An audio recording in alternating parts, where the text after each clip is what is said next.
जय हिंद दोस्तों, स्वागत है आपके अपने YouTube channel JP education help पर। तो कैसे हैं आप सब। आज की इस वीडियो में हम राजस्थान जीके से जुड़े महत्वपूर्ण 25 प्रश्न करने वाले हैं, जो कि आपके लिए अति महत्वपूर्ण होने वाले हैं।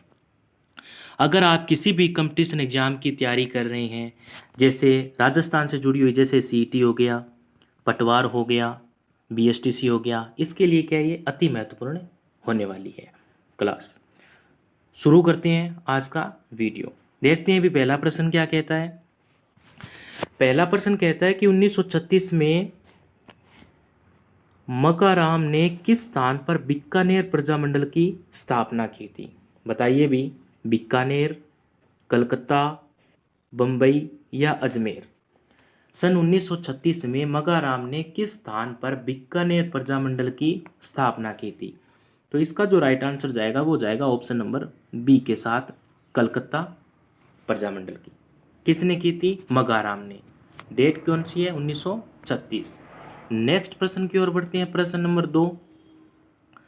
प्रश्न नंबर 2 कहता है कि राजस्थान निर्माण के प्रथम चरण में मत्स्य संघ नाम रखने का सुझाव किसने दिया था। तो दोस्तों, अगर आप जानते होंगे कि जब राजस्थान का निर्माण हुआ था तो 7 चरणों में हुआ था। कितने चरणों में हुआ था? 7 चरणों में हुआ था। उनमें से जो पहला चरण था वो था आपका मत्स्य संघ। तो प्रश्न कह रहा है कि मत्स्य संघ का जो नाम है वो रखने का सुझाव किसने दिया था। ऑप्शन आपके सामने है, देखेंगे ऑप्शन क्या कहता है। पहला ऑप्शन है P Satyanarayana Rao, K M Munshi, N B Gadgil और वल्लभ भाई पटेल। तो बताइए भी, मत्स्य संघ का नाम रखने का सुझाव किसने दिया था। जो इसका राइट आंसर जाएगा दूसरे का, वो जाएगा ऑप्शन नंबर बी के साथ। ऑप्शन नंबर बी के साथ के एम मुंशी ने। नेक्स्ट प्रश्न की ओर बढ़ते हैं। प्रश्न नंबर 3। प्रश्न नंबर 3 कहता है कि हातल गांव का संबंध राजस्थान के एकीकरण में कौन सी रियासत से जुड़ा है। हातल जो गांव है उसका संबंध राजस्थान के एकीकरण में कौन सी रियासत से जुड़ा है। ऑप्शन देखेंगे, किशनगढ़, झालावाड़, प्रतापगढ़ या सिरोही। तो तीसरे का राइट आंसर जाएगा वो जाएगा ऑप्शन नंबर डी के साथ, सिरोही रियासत से। हातल जो गांव है वो राजस्थान के एकीकरण में सिरोही रियासत से जुड़ा हुआ है। नेक्स्ट प्रश्न की ओर बढ़ते हैं। प्रश्न नंबर 4। प्रश्न नंबर 4 कहता है कि राजस्थान की ये रियासत दे रखी है। राजस्थान का जब एकीकरण हुआ था तब ये रियासत है, तो इन रियासतों को आरोही क्रम में बताना है, असेंडिंग ऑर्डर, मतलब बढ़ता हुआ क्रम। पहला टोंक, उदयपुर, जैसलमेर और अजमेर। ऑप्शन आपके सामने है, बताइए भी सबसे छोटी रियासत कौन सी है, उसके बाद में उससे बड़ी और लास्ट में सबसे बड़ी। तो इसका जो राइट आंसर जाएगा चौथे का, वो जाएगा ऑप्शन नंबर ए के साथ। पहले टोंक, फिर उदयपुर, जैसलमेर और अजमेर। नेक्स्ट प्रश्न की ओर बढ़ते हैं। प्रश्न नंबर 5। प्रश्न नंबर 5 क्या कहता है कि रियासतों के विलय के समय जोधपुर राज्य का महाराजा कौन था। बताइए भी, जसवंत सिंह द्वितीय, उमेद सिंह, हनुमंत सिंह या गज सिंह। इसका राइट आंसर जाएगा पांचवें का, वो जाएगा ऑप्शन नंबर सी के साथ, हनुमंत सिंह। नेक्स्ट प्रश्न की ओर बढ़ते हैं। प्रश्न नंबर 6। प्रश्न नंबर 6 क्या कहता है दोस्तों कि सागरमल गोपा को राजद्रोह के आरोप में कितने वर्ष की कठोर कारावास की सजा दी गई। 12 वर्ष, 20 वर्ष, 6 वर्ष या आजीवन कारावास। तो इसका राइट आंसर जाएगा छठे का, वो जाएगा ऑप्शन नंबर सी, 6 वर्ष। सागरमल गोपा को राजद्रोह के आरोप में 6 वर्ष की कठोर कारावास की सजा दी। नेक्स्ट प्रश्न की ओर बढ़ते हैं। प्रश्न नंबर 7। प्रश्न नंबर 7 कहता है दोस्तों, क्रांतिकारी जो उस दल का सदस्य था जिसने लॉर्ड होर्डिंग की हत्या का प्रयास किया था। बताइए भी, उस क्रांतिकारी का नाम बताइए जो उस दल का क्या था, सदस्य था, जिसने लॉर्ड होर्डिंग की हत्या का प्रयास किया था। जोरावर सिंह, केसरी सिंह, गोपाल सिंह या विजय सिंह। इसका राइट आंसर जाएगा ए ऑप्शन के साथ, जोरावर सिंह। जोरावर सिंह क्रांतिकारी था जो उस दल का सदस्य था जिसने लॉर्ड हार्डिंग की हत्या का प्रयास किया था। नेक्स्ट प्रश्न की ओर बढ़ते हैं। प्रश्न नंबर 8। प्रश्न नंबर 8 क्या कहता है दोस्तों कि विद्यार्थी यूथ लीग 1929 की स्थापना दिल्ली में किसने की? बताइए भी। टीकाराम पालीवाल, मास्टर आदित्येंद्र, जानकी देवी बजाज या माणिक्यलाल वर्मा? तो इसका राइट आंसर जाएगा 8वीं का, वो जाएगा ऑप्शन नंबर ए के साथ, टीकाराम पालीवाल। टीकाराम पालीवाल ने विद्यार्थी यूथ लीग जो कि 1929 की स्थापना दिल्ली में टीकाराम पालीवाल ने की थी। नेक्स्ट प्रश्न की ओर बढ़ते हैं। प्रश्न नंबर 9। प्रश्न नंबर 9 क्या कहता है कि निम्नलिखित में से कौन सा प्रकाशन ब्रिटिश शासन के दौरान अपने प्रकाशक के साथ गलत है? बताइए भी। ऑप्शन ए कहता है राजपुताना हेराल्ड का हनुमान सिंह के साथ प्रकाशक, राजस्थान टाइम्स का बक्सी लक्ष्मण दास, सी प्रभात का विजय सिंह पथिक, और डी है राजस्थान साप्ताहिक का ऋषि दत्त। तो जो इसका राइट आंसर जाएगा 9वें का, वो जाएगा ऑप्शन नंबर सी के साथ, प्रभात विजय सिंह पथिक। ये इस प्रकाशक का क्या है? गलत है समझ। ठीक है, नेक्स्ट प्रश्न की ओर बढ़ते हैं। प्रश्न नंबर 10। प्रश्न नंबर 10 वेरी इंपॉर्टेंट प्रश्न है। राजस्थान में लोकसभा की कितनी सीटें हैं?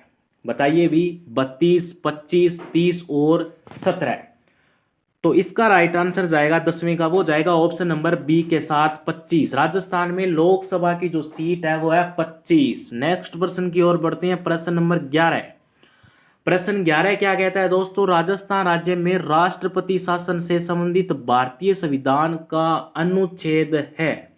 बताइए भी। राजस्थान राज्य में राष्ट्रपति शासन से संबंधित भारतीय संविधान का कौन सा अनुच्छेद है? अनुच्छेद 352, अनुच्छेद 356, अनुच्छेद 360 और अनुच्छेद 365। इसका राइट आंसर जाएगा ऑप्शन नंबर बी के साथ, अनुच्छेद 356, जो कि राष्ट्रपति शासन से संबंध रखता है। नेक्स्ट प्रश्न की ओर बढ़ते हैं। प्रश्न नंबर 12।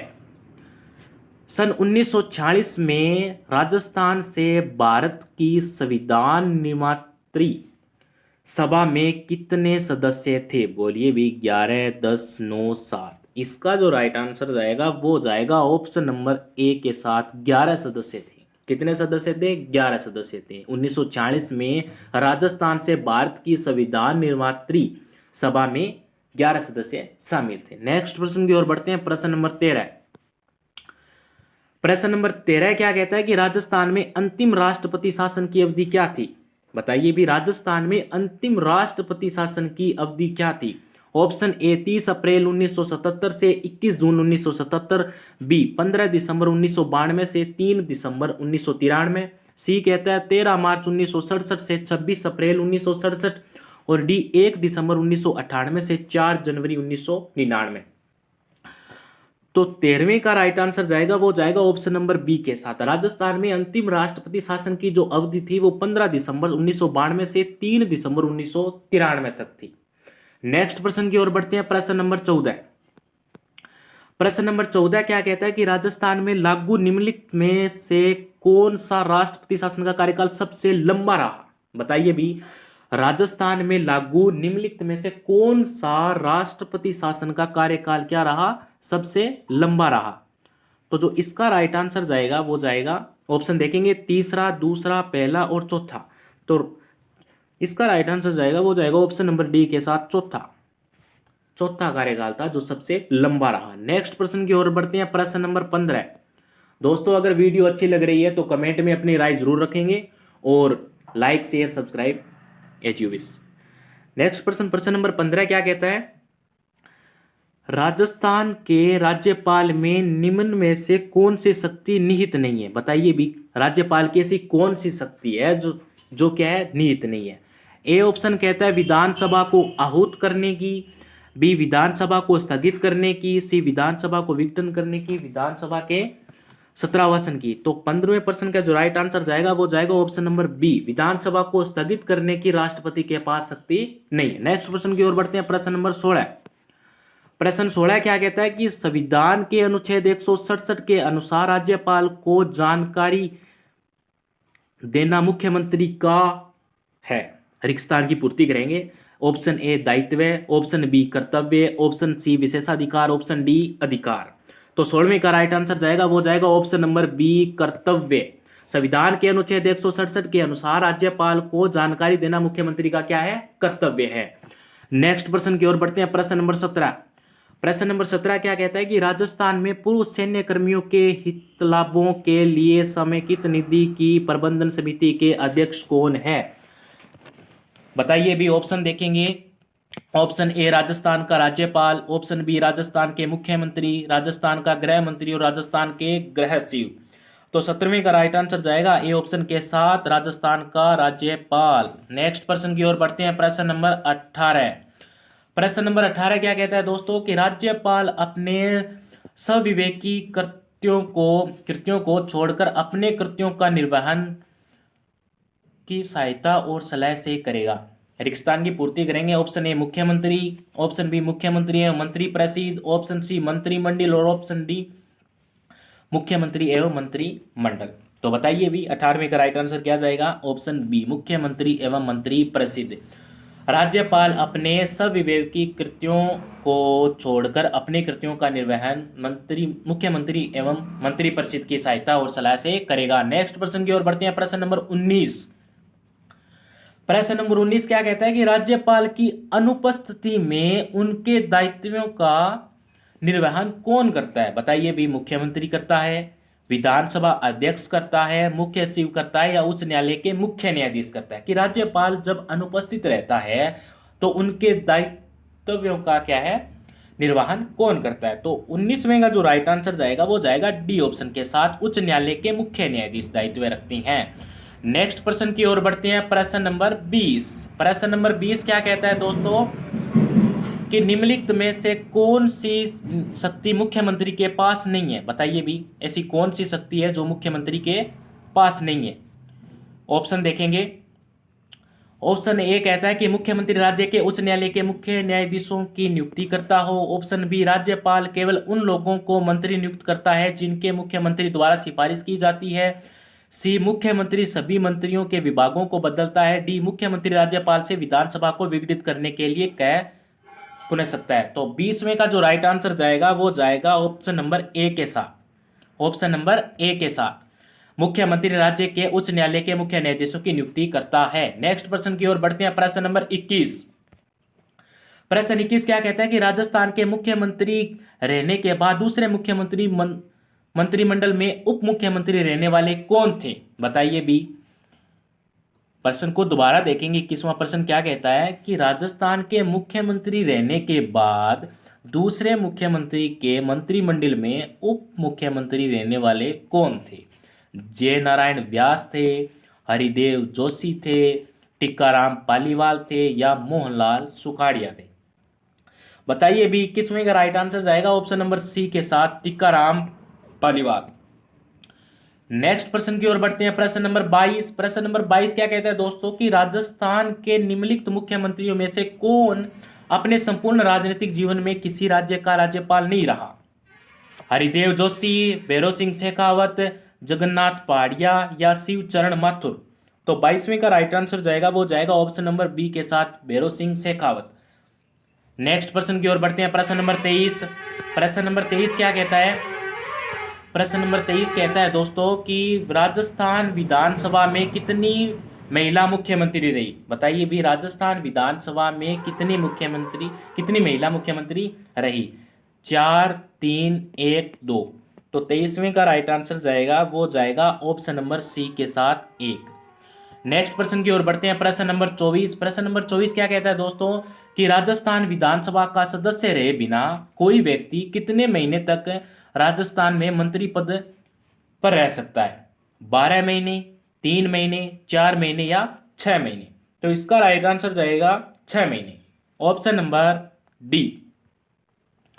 नेक्स्ट प्रश्न और आज का हमारा अंतिम प्रश्न रहने वाला है दोस्तों, प्रश्न नंबर 25। प्रश्न नंबर 25 क्या कहता है कि किस संविधान संशोधन द्वारा मंत्री परिषद का आकार निर्धारित किया गया है? 81, 91, 101 और 102। तो इसका राइट आंसर जाएगा, वो जाएगा ऑप्शन नंबर बी के साथ 91। 91 संविधान संशोधन के द्वारा मंत्रिपरिषद का आकार निर्धारित किया गया। तो ये थे हमारे राजस्थान से जुड़े काफ़ी महत्वपूर्ण प्रश्न, जो कि कंपटीशन एग्जाम के लिए अति महत्वपूर्ण होने वाले हैं। तो दोस्तों, आप कमेंट करके ज़रूर अपनी राय रखेंगे भी आपको ये वीडियो कैसा लगा। मिलूंगा इसी प्रकार के अगले वीडियो में, तब तक के लिए जय हिंद, जय भारत।